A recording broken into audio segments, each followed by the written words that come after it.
کہ رب اغفر لی ولأخی وادخلنا فی رحمتک وانت ارحم الراحمین. یہ میں نے کہا رشتہ داروں کو معاف کرنے کے لیے سب سے بہترین دعا ہے. کیا ہے؟ جب آپ کے رشتہ داروں سے لڑائی ہو جائے پھر آپ کا دل نہ کرے ان کو معافی دینے کو، بدلہ لینے کو دل چاہے، اٹھ کے آپ کے اپنے کسی یار کے ساتھ تعلقات خراب ہو جائیں، بھائی والا معاملہ تھا اس کے ساتھ، تو پھر آپ کا کام یہ ہے کہ یہ دعا اپنے پاس سارے لکھ کے رکھ لیں. وہاں وظیفہ یہ بنا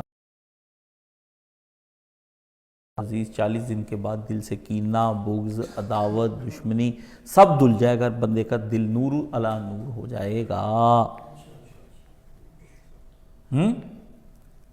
حسد کا بھی یہی علاج ہے. آپ کو کسی بھائی سے حسد ہو جائے کہ یا اللہ میرے اس بھائی کی نعمتوں کو بڑھا دے، اس کا کام چمکا دے، 2 کی بجائے 10 گاڑیاں اس کی کر دے. یا اللہ اس کے گھر میں بیٹوں کی اولاد کو کبھی کوئی نقصان نہ پہنچے. جس کے بارے میں آپ کے دل میں حسد ہو جائے نا، جس کو آپ کو چڑھ کے تپ چڑھے، گرمی چڑھے کہ یہ ساڑھے تو اگے لنگ رہا، تو آپ سمجھ لیں کام خراب ہو گیا.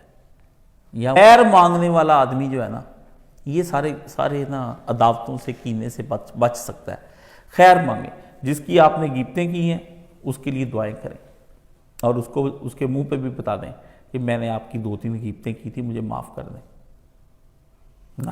یہ کتنے کیا ہونا نہیں نہ کیا ہونا. سبحان